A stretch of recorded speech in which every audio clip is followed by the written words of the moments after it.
Number 3، ایک بہت بڑی حدیث ہے اور بہت عظیم الشان حدیث ہے. اس حدیث پر مستقل ایک کتاب ہے ابن تیمیہ رحمۃ اللہ علیہ کی. اس حدیث پر جو آگے آئے گی، وقت ہو گیا؟ اچھا، اس حدیث پر ایک مستقل کتاب ہے ابن تیمیہ رحمۃ اللہ علیہ کی، جس میں انہوں نے اس حدیث کو سمجھایا ہے کہ اللہ تعالیٰ اپنے بندوں سے خطاب کر کے کتنی ساری باتیں کہتا ہے. اب آئیے آگے بڑھتے ہیں، اور ایک بہت ہی عظیم الشان حدیث جو اللہ رب العالمین کی قدرت، اس کی عطا اور انسان کی ذمہ داری سے متعلق ہے. عن ابی ذر رضی اللہ عنہ عن النبی صلی اللہ علیہ وسلم فیما روى عن اللہ تبارک و تعالی انہ قال. ابو ذر رضی اللہ تعالیٰ عنہ سے روایت ہے، اور وہ اللہ کے نبی صلی اللہ علیہ وسلم سے روایت کرتے ہیں. فیما روى عن اللہ تبارک و تعالی، یہ وہ حدیث ہے جو خود اللہ کے نبی صلی اللہ علیہ وسلم نے اللہ تبارک و تعالی سے روایت کی ہے. انہ قال، کہ اللہ تعالیٰ کا فرمان ہے، یا عبادی انی حرمت الظلم علی نفسی وجعلتہ بینکم محرما فلا تظالموا. اللہ تعالیٰ فرماتا ہے، یا عبادی، اے میرے بندو، انی حرمت الظلم علی نفسی، میں نے ظلم کو اپنے آپ پر حرام کر لیا ہے. وجعلتہ بینکم محرما، اور ظلم کو تمہارے درمیان بھی محرم، حرام قرار دیا ہے. فلا تظالموا، تو آپس میں ایک دوسرے پر ظلم نہ کرو. میں نے ظلم کو اپنے اوپر حرام کر لیا ہے. آپ دیکھیں گے اس حدیث میں یا عبادی، یا عبادی، اے میرے بندو، اے میرے بندو، خصوصیت کے ساتھ اللہ رب العالمین نے اپنے بندوں سے خطاب کیا ہے. اور کئی باتیں اس میں ذکر کی ہیں، جن میں سے سب سے پہلی بات یہ ہے کہ میں نے ظلم کو اپنے اوپر حرام کر لیا ہے. اللہ تعالیٰ کسی پر ظلم نہیں کرتا ہے، نہ شرعی احکام کے اعتبار سے کہ اللہ تعالیٰ کسی کو ایسے کام کا مکلف نہیں کرتا جو اس کی طاقت سے باہر ہو. شریعت کا ایسا بوجھ ڈال دیا جو نہیں اٹھا سکتا ہے. یا اسی طرح سے اللہ رب العالمین کسی کی نیکی ضائع نہیں کرتا ہے. یا اللہ تعالیٰ کسی کو ایسی سزا نہیں دیتا ہے جو خود اس کا گناہ نہ ہو یا اس میں وہ سبب بھی نہ بنا ہو، بس یوں ہی کسی کو سزا دے دی. اللہ ایسا نہیں کرتا ہے. تو نہ اللہ تعالیٰ اجر کو ضائع کرتا ہے، نہ اللہ تعالیٰ کسی کو گناہ کی اس کے گناہ سے زیادہ سزا دیتا ہے. ہر انسان جس کا مستحق ہے اس کا حق اللہ اس کو دیتا ہے. تو کہا کہ میں نے ظلم کو اپنے اوپر حرام کر دیا ہے اور اسے تمہارے درمیان بھی حرام قرار دیا ہے. فلا تظالموا، تو تم آپس میں ایک دوسرے پر ظلم نہ کرو، تم کسی کا حق ضائع نہ کرو، کسی پر سرکشی کے ساتھ میں اس کو تکلیف نہ پہنچاؤ، جان، مال اور عزت کے اعتبار سے. ظلم کس اعتبار سے ہوتا ہے؟ جان کے اعتبار سے، کسی کو قتل کر ڈالا یا اس کو مارا پیٹا، جسمانی اعتبار سے تکلیف، یا اس کا مال چھین لیا، اس کو ضائع کر دیا، یا اس کی عزت خراب کی، اس پر تہمت لگائی، بہتان لگائی، اس کے بارے میں غلط بیانی کی. تو اس طرح سے جان و مال اور عزت کے اعتبار سے ظلم ہوتا ہے. تو کہا کہ فلا تظالموا. اس میں معلوم ہوتا ہے کہ ان ساری باتوں میں سب سے پہلے ظلم کو رکھا گیا. معلوم ہے کہ ظلم ایک بہت بری چیز ہے، اور ظلم حدیث میں ہے کہ ان الظلم ظلمات یوم القیامہ، ظلم قیامت کے دن اندھیریاں بن کر آئے گا. ظلمت کا لفظ ہی خود اندھیرے کے لیے آتا ہے، ظلمات. تو ظلم قیامت کے دن اندھیریاں بن کر آئے گا. لہٰذا ایک انسان کو چاہیے کہ وہ کسی پر ظلم نہ کرے، نہ انسان پر، نہ جانور پر، نہ مسلمان پر، نہ غیر مسلم پر. کسی پہ ظلم کرنا جائز نہیں ہے. یا عبادی کلکم ضال الا من ہدیتہ فاستہدونی اہدکم.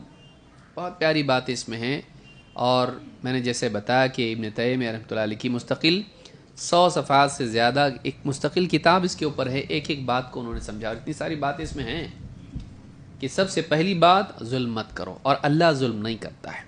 جب اللہ ظلم نہیں کرتا ہے ساری قدرت کے باوجود، تو تم بھی اگر تمہارے پاس قدرت آ جائے، اقتدار آ جائے، صلاحیت اور طاقت آ جائے، تم بھی ظلم مت کرو۔ دو، اے میرے بندو تم سب کے سب گمراہ ہو، ہدایت سے محروم ہو، سوائے اس کی جسے میں ہدایت دوں، تو تم مجھ سے ہدایت مانگو، میں تمہیں ہدایت دوں گا۔ اس میں کئی باتیں ہیں۔ ایک یہ کہ انسان پیدا ہوتا ہے تو اس کو معلوم نہیں صحیح کیا غلط کیا ہے۔ دنیا میں ہم آتے ہیں، کیا ہم کو معلوم ہوتا ہے صحیح عقیدہ کیا ہے، نماز کا طریقہ کیا ہے، کیا حلال ہے کیا حرام ہے؟ نہیں۔ جب تک کہ اللہ تعالی ہم کو رہنمائی نہ دے ہم نہیں معلوم کر سکتے۔ لہٰذا اللہ نے ہر زمانے میں نبیوں اور رسولوں کو بھیجا، کتابیں نازل کی تاکہ انسان کو صحیح چیز معلوم ہو۔ تم سب کے سب ہدایت سے محروم ہو، سوائے اسے جسے میں ہدایت دوں، چاہے ہدایت رہنمائی کے اعتبار سے ہو یا توفیق کے اعتبار سے ہو۔ یہ ہمارا کوئی کمال نہیں کہ میں نے حق کو سمجھا اور مانا۔ سمجھنے کے لیے عقل کس نے دی، وسائل کس نے فراہم کیے، اور علم کو تجھ تک لایا کون؟ اللہ تعالیٰ دل میں اگر علم کو جمائے نہیں، حق کو جمائے نہیں، تو آدمی جم نہیں سکتا ہے۔ ہدایت انسان کا کمال نہیں بلکہ اللہ کی عطا ہے۔ یہ نہیں ماننا چاہیے میرے پاس بہت عقل تھی، میں بہت ریسرچ کیا اور پھر اس کے بعد میں صحیح عقیدے پہ آیا۔ تو کچھ بھی نہیں ہے۔ اللہ تعالیٰ نے تجھ کو ہدایت دی تب تجھ کو ہدایت ملی۔ اسی لیے اللہ کے نبی صلی اللہ علیہ وسلم صحابہ جب خندق کے وقت میں کھدائی کر رہے تھے، اس وقت میں کہہ رہے تھے لولا اللہ مہتدینا ما تصدقنا ولا صلینا۔ اگر اللہ ہم کو ہدایت نہیں دیتا، ہم کو ہدایت نہیں ملتی، نہ ہم نماز پڑھتے اور نہ صدقہ کرتے ہیں۔ تو اگر اللہ ہدایت نہیں دیتا نہیں ملتی ہدایت۔ یہ ہماری سوچ ہونا چاہیے۔ اپنی صلاحیت کے بت کو توڑنا چاہیے، اپنی عقل اپنی تحقیق کے بت کو توڑنا چاہیے۔ اللہ تعالیٰ نے، ٹھیک ہے ہم نے تحقیق کی، لیکن وہ بنیاد نہیں ہے، وہ سبب ہے۔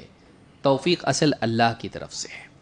اللہ اگر توفیق نہیں دیتا، دنیا میں کتنے ریسرچر ہیں، ہاں کہاں گئے؟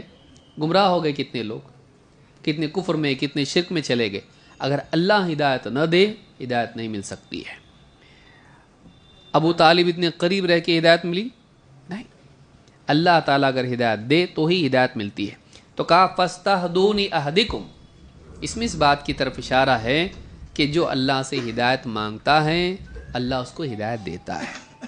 جو سچے دل سے ہدایت کا طالب ہو اور اس کے لیے صحیح کوشش کریں، اللہ تعالیٰ اس کو ضرور ہدایت دیتا ہے۔ اس سے معلوم ہوتا ہے کہ ہدایت کوئی اور نہیں دے سکتا ہے۔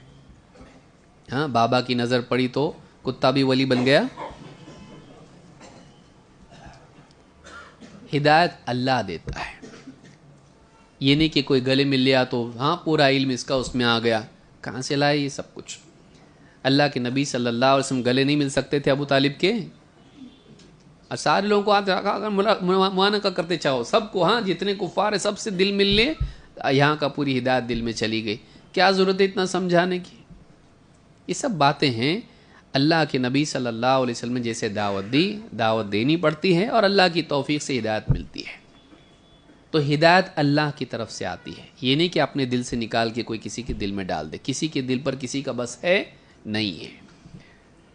اور یا عبادی کلکم جائع الا من اطعمتہ فاستطعمونی اطعمکم۔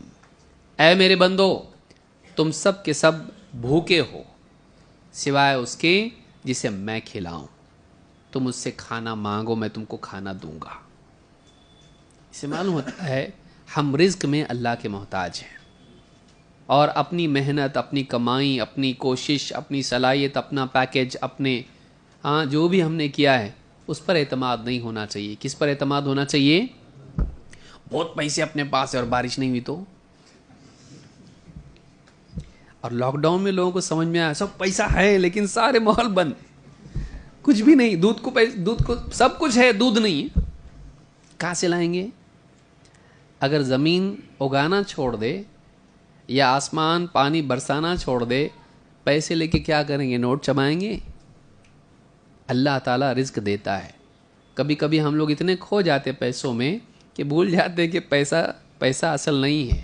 اللہ رزق اگر نہ دے آدمی کو نہیں ملتا ہے۔ تو اے میرے بندو تم سب کے سب بھوکے ہو سوائے اس کے جسے میں کھلاؤں، تم مجھ سے کھانا مانگو میں تم کو کھانا دوں گا۔ یعنی ہر دن آدمی کو یہ سمجھنا چاہیے کہ اللہ کا میں محتاج ہوں، اللہ چاہے گا تو میں کھاؤں گا، نہیں تو نہیں کھا سکتا، اللہ سے مانگوں گا اللہ دے گا مجھ کو۔ تو رزق میں اللہ کا یہاں یہ بات بھی دیکھنے کی ہے، پہلے ہدایت کا ذکر ہوا، اس کے بعد کھانا، ہاں کھانا بعد میں ہے۔ انسان کو جسمانی غذا کی ضرورت بعد میں ہے، اصل زیادہ ضرورت اس کو ہدایت کی ہے۔ اگر ہدایت نہ ملے تو یہ بہت بڑی محرومی ہے۔ کھانا پینا تو جانور بھی کرتے ہیں، لیکن ہدایت بڑی نعمت ہے، پہلے اس کو ذکر کیا گیا۔ یا عبادی کلکم عار الا من کسوتہ فاستکسونی اکسکم، اے میرے بندو تم سب کے سب برہنہ ہو، بے لباس ہو، سوائے اس کی جس کو میں لباس عطا کروں۔ تم مجھ سے لباس مانگو، میں تم کو لباس دوں گا، دنیا میں بھی آخرت میں بھی۔ قیامت میں کیسے اٹھیں گے؟ حدیث آئے گی آگے بھی، حفاتن عراتن غرلا، ہاں حفاتن ننگے پاؤں، عراتن ننگے بدن، غرلا بے ختنہ، قیامت کے دن ایسے اٹھیں گے، لباس نہیں ہوگا۔ پھر جس کو اللہ لباس دے گا اس کو لباس ملے گا۔ تو اللہ دنیا میں بھی ہو، پیدا کیسا ہوتا بچہ؟ ہاں کپڑے وپڑے پہن کے، سوٹ بوٹ پہن کے آتا نا، برہنہ پیدا ہوتا ہے، کچھ نہیں رہتا اس کے پاس۔ انسان کی اصل کچھ نہیں اس کے پاس، یہ اصل ہے اس کی، لیکن دھیرے دھیرے جمع ہونے لگتا تو بھول جاتا اللہ کو، ہاں میرے پاس بہت ہے، لیکن پھر مرتا تو کیسا ہوتا؟ واپس ریسیٹ، پھر سب ڈال دیتے اس کو، کچھ نہیں تیرا، ہمارا ہے وہ، ہمارا ہے وہ، تیرا نہیں ہے۔ تو سمجھ رہا تھا، اب تو جا، اب تو تیرا وہ ہے جو تو نے کمایا، یہ نہیں وہ جو نیکی آگے بھیجی تو نے، وہ جو گناہ جو تو نے کی وہ تیرا ہے، اس سے ہمارا کوئی لینا دینا نہیں ہے، پیسہ ہمارا ہے سب کچھ۔ اب ہم لڑیں گے آپس میں، کون کتنا لے گا، بیٹے بیٹی، ہاں سب ہم لڑیں گے آپس میں، پھر خالی ہاتھ چلا جاتا ہے۔ قیامت کے دن پھر ویسی برہنہ اٹھے گا، کچھ بھی نہیں ہوگا اس کے پاس۔ آگے حدیث آئے گی، بہما کیا مطلب ہے اس کا؟ محروم، کچھ بھی نہیں، خالی ایمٹی۔ تو اے میرے بندو تم سب کے سب بے لباس ہو، برہنہ ہو، سوائے اس کے جس سے میں لباس دوں، مجھ سے لباس مانگو، میں تم کو لباس دوں گا۔ یا عبادی انکم تخطئون باللیل والنہار وانا اغفر الذنوب جميعا فاستغفرونی اغفر لکم، اے میرے بندو تم رات دن غلطیاں کرتے رہتے ہو، خطائیں کرتے رہتے ہو، اور میں وہ ہوں جو سارے گناہوں کی مغفرت کرتا ہے۔ فاستغفرونی اغفر لکم، مجھ سے مغفرت مانگو، میں تمہاری مغفرت کروں گا۔ اس میں اس بات کی تعلیم ہے، انسان کتنا بھی اچھا ہو، غلطیاں اس سے ہوتی ہیں، کوئی پرفیکٹ نہیں ہے۔ اس کی بھرپائی ہے کہ ایک آدمی اللہ تعالیٰ سے مغفرت مانگے، کتنے بھی گناہ ہو جائیں وہ کبھی اللہ سے مایوس نہ ہو، اسے ہمیشہ یہ بات یاد رہے اللہ غفور الرحیم ہے، وہ چاہے تو سارے گناہوں کو بخش سکتا ہے۔ لہٰذا جو آدمی گناہ میں نہیں تھک رہا ہے وہ توبہ میں بھی نہ تھکے، وہ اللہ سے توبہ کرے، مغفرت کی دعا کرے، عاجزی کرے، گڑ گڑائے، اللہ سے اپنے گناہوں کو معاف کرائے۔ یا عبادی انکم لن تبلغوا ضری فتضرونی ولن تبلغوا نفعی فتنفعونی، اے میرے بندو تم کبھی اس مقام کو نہیں پہنچ سکتے کہ مجھے تم کوئی نقصان پہنچانے کا ارادہ کرو تو نقصان پہنچا دو، اور تم کبھی اس مقام کو نہیں پہنچ سکتے کہ تم میرا فائدہ پہنچانے کا ارادہ کرو، مجھے فائدہ پہنچاؤ۔ نیکیاں کرنے میں اللہ کا فائدہ ہے، عبادت کرنے میں اللہ کا فائدہ ہے، اور گناہ اگر ہم کریں تو اللہ کا نقصان ہے؟ نہیں ہے۔ اللہ تعالیٰ غنی ہے، غنی عن العالمین، ساری مخلوقات سے مستغنی، اس کو کسی کی ضرورت نہیں ہے۔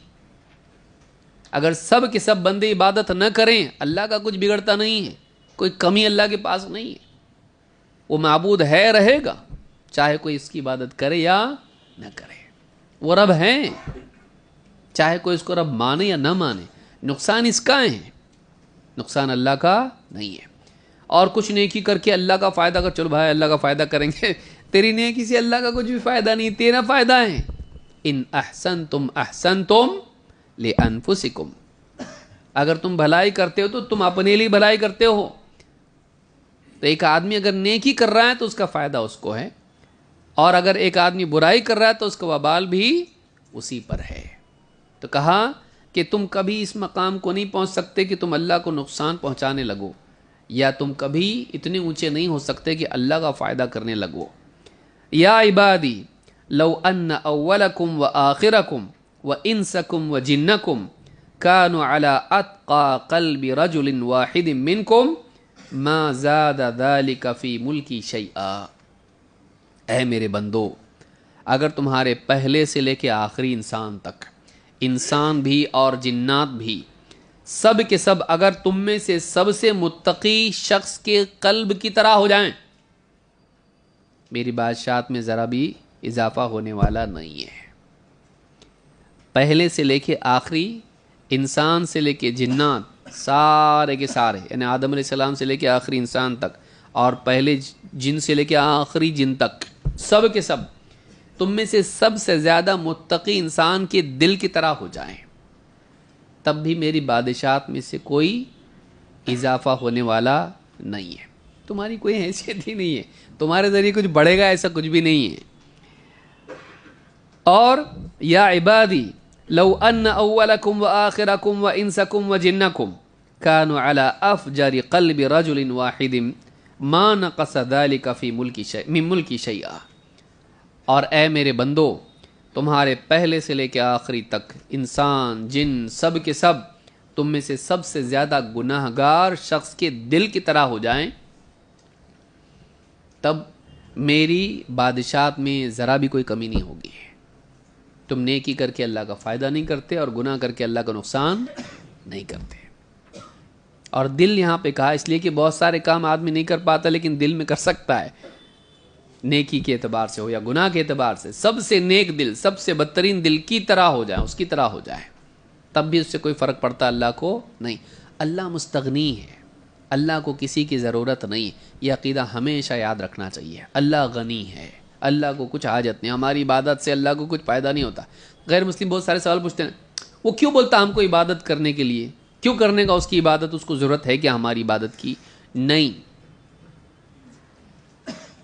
دنیا میں موٹی مثال آپ دیکھیے, ایک ڈاکٹر ہے, بولتا یہ صبح برابر پابندی سے کھانا, یہ کھانا, یہ کھانا, اور اتنے دن کے بعد واپس آؤ. اس کو ضرورت ہے آپ کی؟ آپ کو ضرورت زیادہ ہے اس کی. اس کی بات مان کے آپ اس کی نہیں مانیں گے, اس کا نقصان ہوگا.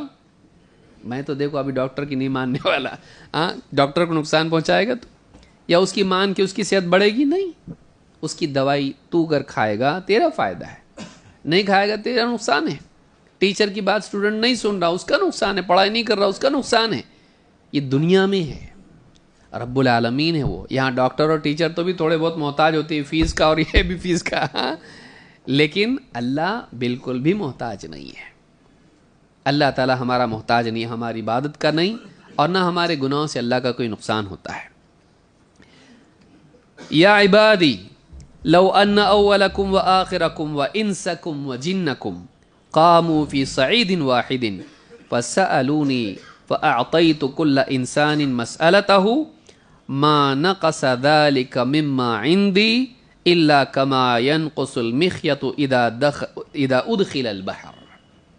اے میرے بندو, تمہارے پہلے سے لے کے آخری تک انسان جن سب کے سب ایک میدان میں ایک وقت میں جمع ہو کے ہر ایک اپنی چاہت کے اعتبار سے اللہ سے مجھ سے مانگ لے, اور میں وہ سب دے بھی دوں, تو اس سے میرے خزانے میں اتنی بھی کمی نہیں ہوگی جتنی سمندر میں سوئی ڈبونے سے ہوتی ہے. پہلے سے لے کے آخری انسان, کار چاہیے, بنگلہ چاہیے, جو بھی جو مانگنا ہے مانگ. پہلے سے لے کے بادشاہ بھی ہوں گے نا, صرف ہمارے سے فقیر تھوڑی ہوں گے کہ اپنے حساب سے مانگ رہے. بادشاہ کے حساب سے مانگے گا. پہلے سے لے کے آخری تک انسان سے لے کے جن ایک وقت میں, ایسا بھی نہیں ٹھہرو پروڈکشن ہو رہا رکو ابھی, نہیں, ایک وقت میں سب کے سب اللہ سے مانگے, اپنی چاہت کی چیز مانگے. پاسبل ہے کہ ایسا نہیں, جو مانگنا ہے مانگو, تھوڑا آگے ہو جائیے اور ہوتے رہیے. لوگ آتے رہیں گے, ان کے لیے جگہ بنائیے. سارے کے سارے لوگ جو ان کی تمنائیں ہیں سب اللہ سے مانگ لیں، اور اللہ تعالیٰ اس پر قادر ہے کہ سب کو ایک وقت میں دے سکتا ہے، اور اگر دے دیا اللہ تعالیٰ نے تو کیا ہوگا؟ کمی ہوگی اللہ کے پاس؟ اتنی بھی کمی نہیں ہوگی جتنا سمندر میں سوئی ڈبونے سے ہوتی ہے۔ سمندر میں سوئی ڈبونے سے کتنا کم ہوتا لو سوئی ڈبا دیا دیکھو سب ختم ہوا، ایسا سوئی ڈبونے سے کیا کمی ہوتی؟ یہ بھی ہم کو سمجھانے کے لیے بولا گیا ہے، تاکہ انسان، یعنی تقریب الاذہان کے لیے ہی ہے، انسان کے ذہن میں کم سے کم کچھ کمپیئر کرنے کے لیے کچھ ہونا تو چاہیے، ورنہ اتنا بھی نہیں اللہ کے پاس کمی ہے۔ اللہ تعالیٰ اس پر قادر ہے کہ اللہ تعالیٰ ہر آن جتنا چاہے پیدا کر دے۔ کم کیا ہوگا پھر؟ کم ہو سکتا کہ مطلب اتنا ہی سٹاک ہے، ہاں اس سے زیادہ بڑھنے والا نہیں، ایسا ہے اللہ ہر لمحہ جو چاہے پیدا کر سکتا ہے، تو کمی کہاں سے ہوگی پھر؟ لیکن یہ سمجھانے کے لیے بولا گیا کہ سمندر کتنا بڑا انسان جانتا ہے، اس میں سوئی کتنی ہلکی ہے اور کتنا آتا اس کو ڈبونے سے، لیکن اتنی بھی کمی نہیں ہوگی۔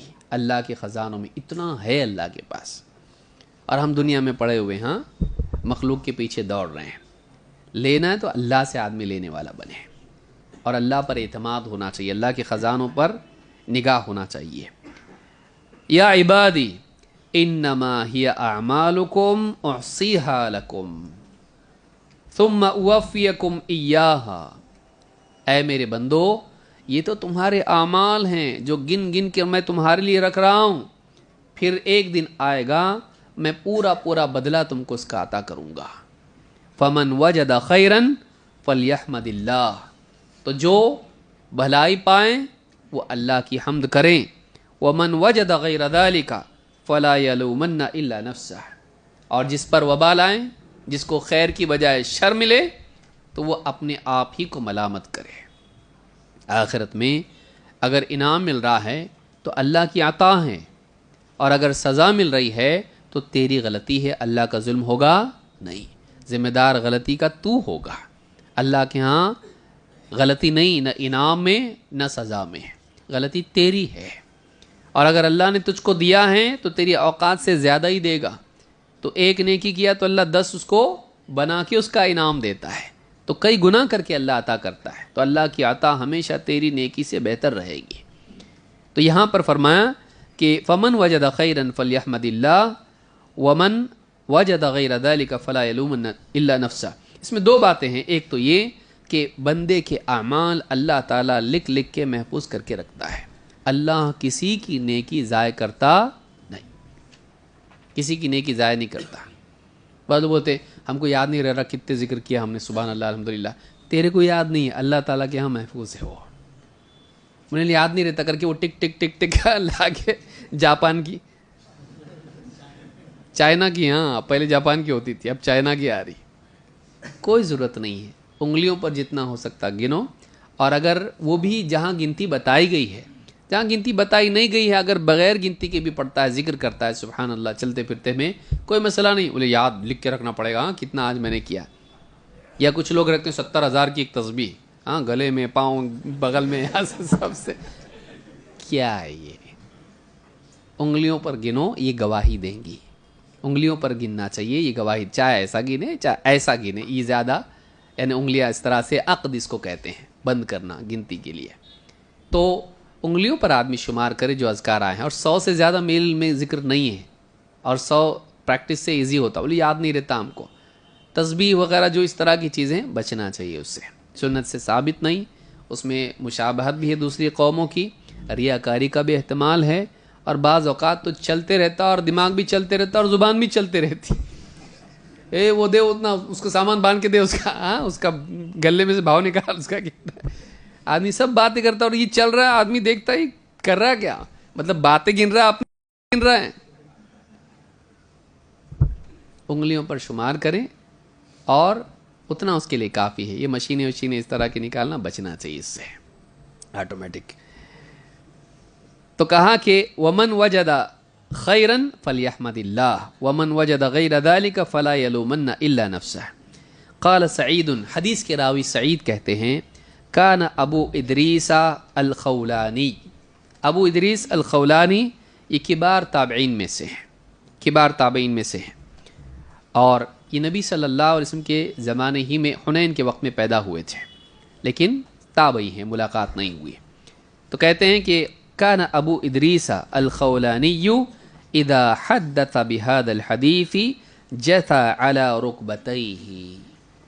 اس حدیث کے راوی ابو ادریس الخولانی جو تابعین میں سے ہیں، کبار تابعین میں سے، بڑے تابعین میں سے ہیں، یعنی بہت زیادہ صحابہ ان کو ملے، وہ جب یہ حدیث بیان کرتے تو گھٹنوں کے بل بیٹھ کے، جیسے اتحیات میں ادب سے آدمی بیٹھتا ہے، ادب سے بیٹھ کے حدیث بیان کرتے تھے کہ یہ ایسی عظیم الشان حدیث ہے، اس کو بیان کرنے میں ادب سے بیان کرنا پڑے گا، کیونکہ اس میں اتنی ساری باتیں، آپ دیکھیے کتنی ساری باتیں ہیں، اللہ کی عظمت کا بیان ہے اس میں، اور انسان کی محتاجی کا بیان ہے، انسان کتنا کمزور ہے، کتنا محتاج ہے، اللہ کتنا عظیم ہے، ایسے اللہ کو ہم مانتے ہیں۔ تو یہ حدیث بہت پیاری حدیث ہے، اس کو امام مسلم نے روایت کیا ہے، حدیث نمبر 2577۔ تو اس میں ہے کہ انسان محتاج ہے اور اللہ کا محتاج ہے، اور اللہ کسی کا محتاج نہیں، انسان محروم ہے، اللہ تعالیٰ کے پاس سارے خزانے ہیں، انسان کو چاہیے کہ اللہ سے مانگے، اور اللہ کے پاس دینے سے کم ہوتا نہیں، اور اچھا انجام اچھے کاموں کا ہوتا ہے، برا انجام برے کاموں کا، لہٰذا انسان کے ساتھ اچھا ہو تو اللہ کا احسان، اور اگر برا ہو تو اس کی اپنی کوتاہی اور غلطی ہے۔